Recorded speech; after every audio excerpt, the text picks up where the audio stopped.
के बना होता है। और अकार्बनिक में क्या क्या क्या आता है? जल और लवण आता है। अकार्बनिक में क्या आता है? जल और लवण आता है। और कार्बनिक में क्या आता है? ठीक है, प्रोटीन आता है, वसा आता है, कार्बोहाइड्रेट और न्यूक्लिक अम्ल आता है। बताइएगा कि तंत्रिका कोशिका की लंबाई बताइए। 1 मीटर से भी लंबा होता है। ठीक है, बताइए कोशिका कितने प्रकार के होते हैं? कौन कौन? ठीक है, कोशिका 2 प्रकार के होते हैं, एक कोशिकीय और बहुकोशिकीय। बताइएगा अमीबा पैरामीशियम कैसा कोशिका है? एक कोशिकीय है। और पौधे, शैवाल, कवक, माछ, फर्न जंतु बहुकोशिकीय हैं। बताइएगा श्वेत रक्त कण को क्या कहते हैं? ल्यूकोसाइटस कहते हैं। क्या कहते हैं? ल्यूकोसाइटस कहते हैं। एक ही रचना और एक ही कार्य करने वाली कोशिकाओं के समूह को क्या कहते हैं? ऊतक कहते हैं। ठीक है, बताइएगा कि भोजन का पाचन हमारे शरीर में किस किस विधियों द्वारा होता है? क्या होता है? कैसे हमारे भोजन का पाचन होता है शरीर में? ठीक है, पहले होता है अंतःग्रहण, पाचन होता है, उसके बाद अवशोषण होता है, स्वांगीकरण होता है, निष्कासन होता है। बताइएगा कि सभी अंग तंत्र मिलकर किसका निर्माण करते हैं? ठीक है, व्यष्टि एवं जीव का निर्माण करते हैं। माइक्रोस्कोप का खोज किसने किया था? रॉबर्ट हुक ने किया था। बताइएगा केंद्रक का खोज किसने किया था? रॉबर्ट ब्राउन ने केंद्रक का खोज किया था।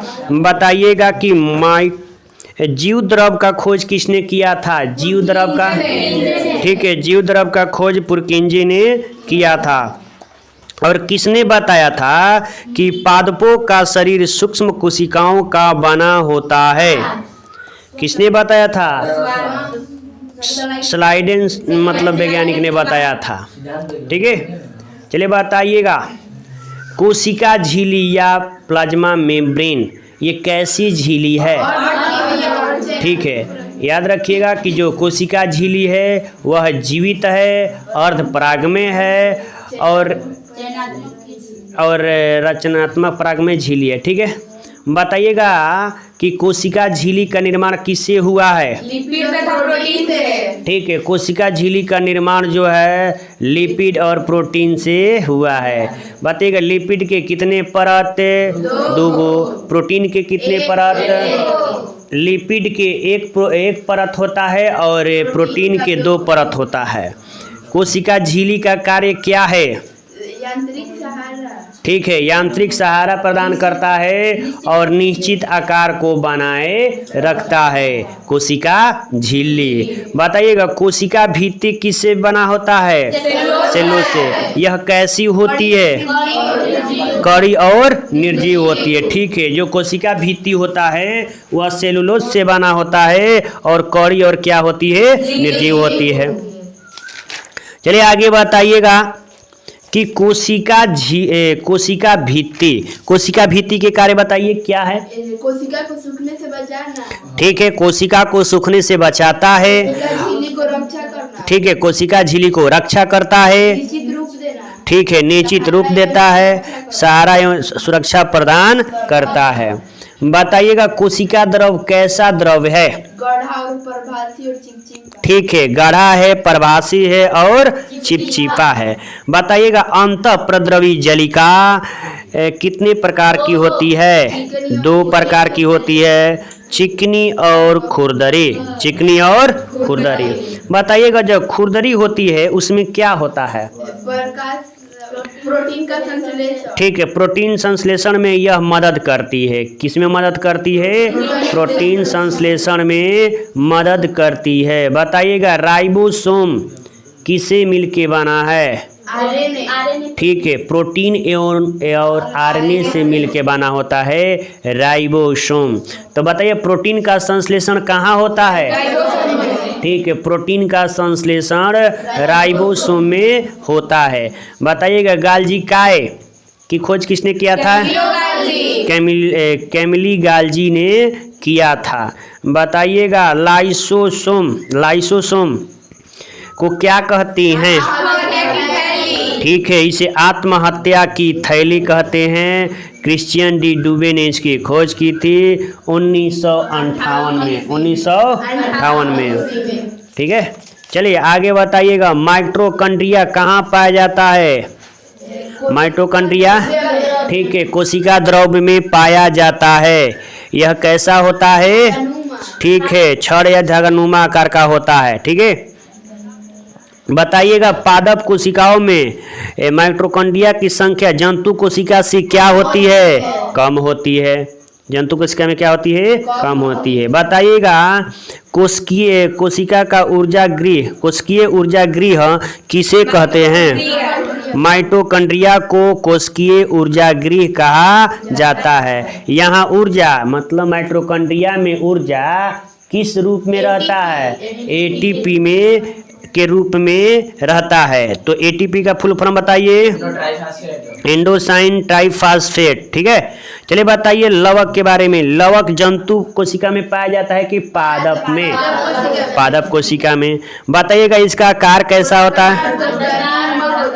ठीक है, जो लवक होता है वह अंडाकार होता है, गोलाकार होता है और तस्तरी के जैसा होता है। बताइएगा लवक कितनी प्रकार के होते हैं? ठीक है, याद रखिएगा लवक 3 प्रकार के होते हैं, हरित लवक, वर्णी लवक, अवर्णी लवक। तो बताइएगा कि ल्यूकोप्लास्ट किस लवक को कहते हैं?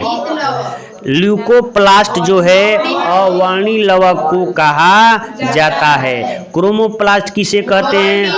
वर्णी लवक को क्रोमोप्लास्ट कहा जाता है और क्लोरोप्लास्ट कहा जाता है हरित लवक को। ठीक है, चलिए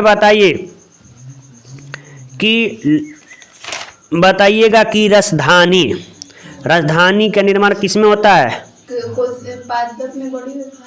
यानी जीव द्रव्य का निर्माण राजधानी में होता है ना। और जंतु में यह क्या होती है? जंतु में यह छोटी होती है और पादप में क्या होती है? बड़ी होती है। बताइएगा अमीबा में राजधानी होता है? ठीक है, अमीबा में राजधानी होता है। तो जंतुओं में राजधानी का काम क्या है?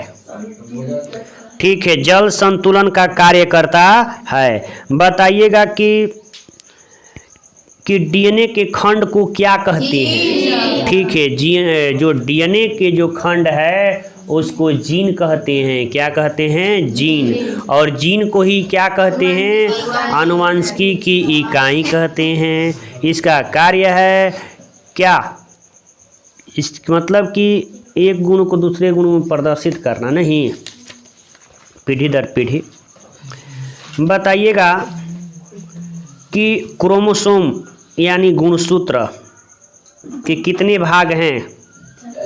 3 भाग हैं। कितने भाग हैं? 3 भाग हैं। बताइएगा गुणसूत्र के बाहरी भाग को क्या कहते हैं? पेलिकल कहते हैं। बताइएगा मनुष्य में कितने गुणसूत्र होते हैं? मकई में, टमाटर में 24 गो, आलू में 48 गो। याद रखिएगा मनुष्य में 46, मकई में 8, टमाटर में 24, आलू में 48। बताइएगा रचना के आधार पे कोशिका कितने प्रकार के होते हैं? 2। कौन कौन? ठीक है, प्रोकैरियोटिक और यूकैरियोटिक। बताइएगा कि अर्ध कोशिका किसकी होती है? प्रोकैरियोटिक होती है। और विकसित किसकी होती है? यूकैरियोटिक की होती है। बताइएगा कि जो अमीबा होता है अपना भोजन किसके द्वारा पकड़ता है? तो अमीबा भोजन कुटपाद से पकड़ता है। ठीक है, तो बताइएगा कि पादप कोशिका में कोशिका भित्ति पाई जाती है? नहीं। पादप कोशिका में कोशिका भित्ति पाई जाती है, जंतु में नहीं पाई जाती हो। हाँ, पादप में पाई जाती है, जंतु में नहीं पाई जाती है। ठीक है, चलिए बताइएगा कि समान उत्पत्ति और समान कार्यों को संपादित करने वाली कोशिकाओं के समूह को क्या कहते हैं? ऊतक कहते हैं। तो आपका एक पाठ जो है बायोलॉजी का ये ख़त्म हुआ 9th क्लास का, नहीं वो वाला दीजिएगा तो जी 10 क्लास वाला थोड़ा।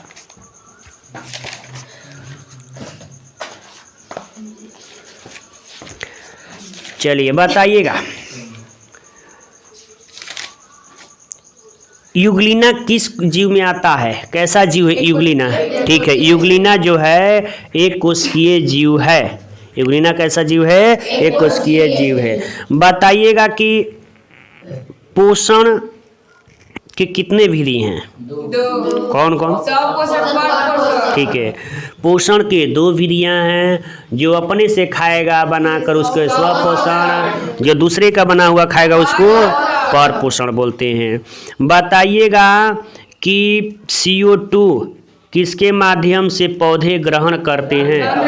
रंध्र द्वारा ग्रहण करते हैं। और ऑक्सीजन भी देते हैं रंध्र द्वारा। और जल का निष्कासन वाष्पोत्सर्जन क्रिया भी होती है रंध्र द्वारा।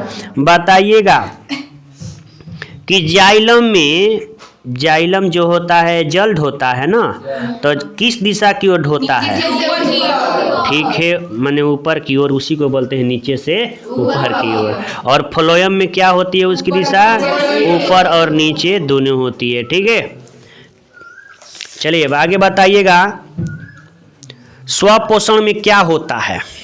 सरल कार्बनिक अणु को जटिल कार्बनिक। ठीक है, यानी स्वपोषण में क्या होता है? सरल कार्बनिक अणु जो होते हैं जटिल कार्बनिक अणु में बदलते हैं। बताइएगा पर पोषण में क्या होता है? जटिल कार्बनिक अणु को सरल कार्बनिक अणु। ठीक है, यानी पर पोषण में जटिल कार्बनिक अणु को सरल कार्बनिक अणु में बदलता है। बताइएगा पर पोषण के कितने भी मतलब प्रकार होते हैं? 3 प्रकार होते हैं। एक मृत जीवी होता है जो मरे हुए को खाता है। एक परजीवी होता है जो पास में रहकर खाता है। एक प्राणी समजीव होता है जो ठोस के रूप में खाता है, जैसे अमीबा, मेढक, मनुष्य, जंतु। बताइएगा मृत जीवी को अन्य किस नाम से जाना जाता है? अपघटक के नाम से जाना जाता है मृत जीवी को। ठीक है, जैसे मृत जीवी हो गया ना। बताइएगा प्रकाश संश्लेषण का समीकरण बताइए तो। 6CO2 + 12H2O सूर्य के प्रकाश और क्लोरोफिल उपस्थिति। ठीक है, यानी प्रकाश संश्लेषण का समीकरण होता है 6CO2 + 12H2O। सूर्य का प्रकाश रहेगा और क्लोरोफिल रहेगा, तो C6H12O6 + 6O2 + 6H2O। ठीक है, बताइएगा इसमें बाई प्रोडक्ट क्या बनता है? ऑक्सीजन बनता है। बताइएगा प्रकाश संश्लेषण के लिए आवश्यक पदार्थ क्या क्या चाहिए? सूर्य का प्रकाश। ठीक है, यानी प्रकाश संश्लेषण के लिए बबुआ क्लोरोफिल चाहिए, कार्बन डाइऑक्साइड चाहिए, जल चाहिए, सूर्य का प्रकाश चाहिए। बताइए अमीबा कैसा जीव है? ठीक है, एक कोशिकीय भी है, प्राणी समपोषी भी है, मृदु जलीय भी है। और इसका आकार क्या होता है? अनिश्चित होता है, यानी कि इसका कोई आकार नहीं होता है। जब तैसन तब तैसा नहीं। तो बताइएगा भोजन ग्रहण किसके द्वारा करता है? कुटपाद के द्वारा करता है। तो बताइए अमीबा में पोषण करने की विधि क्या है? उसमें कैसे होता है? ठीक है, पहले अंतःग्रहण करेगा, फिर पचाएगा, फिर बहिष्करण कर देगा। ठीक है, और जो अमीबा होता है उसमें भोजन किसमें पचता है? किसके द्वारा? तो जो अमीबा होता है उसमें भोजन रसधानी में एंजाइमों के द्वारा पचता है। और बताइएगा कि जो पचा हुआ भोजन है रसधानी से निकलकर कहाँ पहुँचता है? कोशिका द्रव में पहुँचता है। ठीक है, ये तो जानबे करते हैं कि अमीबा अपना भोजन कुटपाद के द्वारा पकड़ता है। अब आइए पैरामीशियम। पैरामीशियम कैसा जीव है? एक कोशिकीय जीव है। पैरामीशियम कैसा जीव है? एक कोशिकीय जीव है। ठीक है, इसका आकार क्या होता है? निश्चित, यानी चप्पल के आकार का होता है। और इनका शरीर किससे ढका होता है? सिलिया से इनका शरीर ढका होता है। ठीक है, और ये चलता है सिलिए से।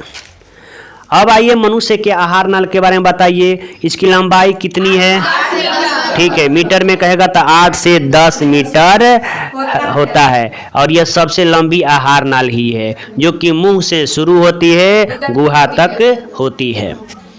बताइएगा आंत के कितने भाग हैं? 3। कौन कौन जी? 2 है, छोटी आंत, बड़ी आंत। आंत, बड़ी आंत, छोटी आंत। हाँ, आंत 2 प्रकार के होता है, छोटी आंत और बड़ी आंत। अगर मैं पूछूं छोटी आंत कितने प्रकार की होती है? 3। छोटी आंत 3 प्रकार की होती है, ग्रहणी, जेजुनम, इलियम। ग्रहणी, जेजुनम, इलियम। एग्जाम में पूछता है कि ग्रहणी किसका भाग है? छोटी आंत का। बताइएगा बड़ी आंत के कितने भाग हैं? 3। सिकम, कोलम, मलाशय। याद रखिएगा बड़ी आंत का भाग का नाम है सिकम, कोलन, मलाशय। चलिए बताइए मनुष्य का पाचन तंत्र और आहार नाल एवं पाचन ग्रंथियों से मिलके बना होता है। तो बताइएगा कि मुंह के ऊपरी भाग को क्या कहते हैं? ओठ। और निचली भाग को क्या कहते हैं? नहीं, गलत क्वेश्चन हो गया है। चलिए बताइएगा मुख जो है कहाँ खुलता है? मुख जो है मुख गुहा में खुलता है। बताइएगा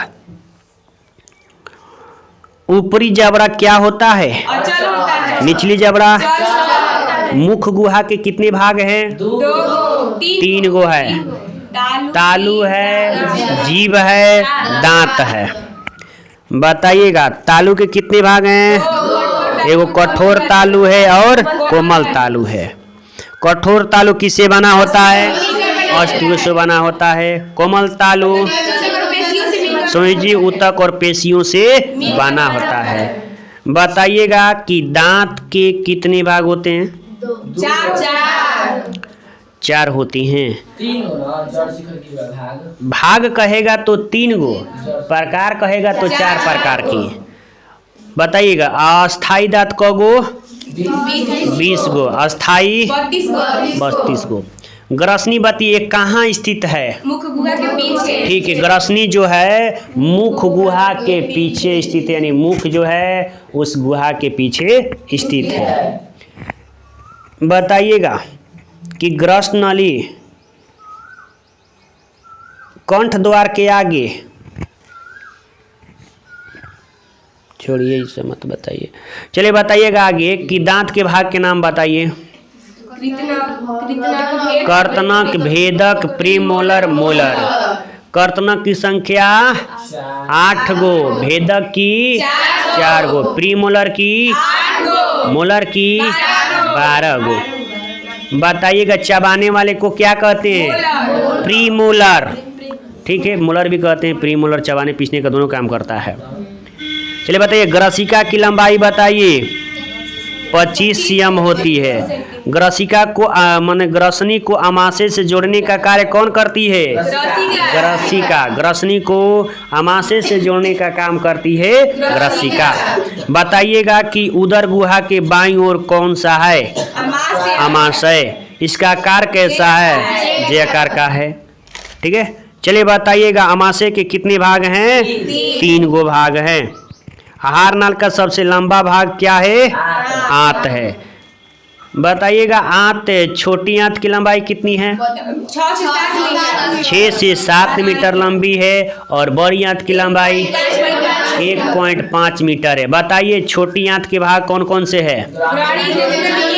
ग्रहणी, जेजुनम, इलियम है। बताइएगा ग्रहणी मतलब कि कितना सीएम लंबा है? 25 से 25। इसका आकार कैसा है?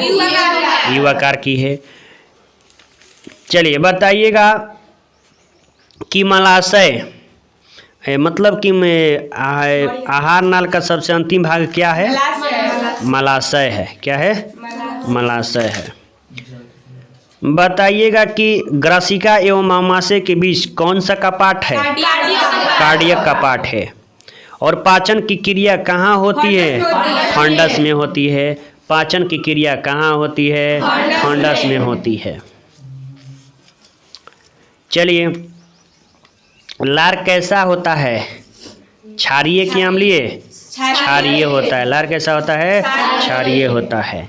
बताइएगा कि यकृत, जिसको लीवर बोलते हैं, यह ग्रंथि सबसे क्या है, बड़ी है। और यह कहाँ स्थित है, पेट में, उदर में, पेट के नीचे है। ठीक है, इसका काम क्या है, वसा का पायसीकरण, ठीक है, और भोजन को सड़ने से बचाना, हानिकारक जीवाणु को मारने का काम करती है। और यह विषहरण का भी काम करता है। बताइएगा, अंगनाशय शरीर की दूसरी सबसे बड़ी ग्रंथि है। अंगनाशय शरीर की सबसे बड़ी मतलब दूसरी ग्रंथि है। ठीक है, बताइएगा, यह किस रंग का होता है, गुलाबी रंग का होता है। यह किसका स्राव करता है, इंसुलिन का जो है स्राव करता है अग्नाशय। ठीक है, बताइएगा कि कैरोटीन, विटामिन ए, डी, ई, के का अवशोषण कहाँ होता है, यकृत में होता है। वसा का पृष्ठ तनाव को कम करता है, कौन, यकृत करता है। आंत के अम्ल को उदासीकरण कौन करता है, यकृत करता है। ठीक है, लार ग्रंथियाँ कितने प्रकार की होती हैं, 3 प्रकार की होती हैं। चलिए बताइएगा, पेट में कौन सा अम्ल पाया जाता है, ठीक है, हाइड्रोक्लोरिक अम्ल NaCl पाया जाता है।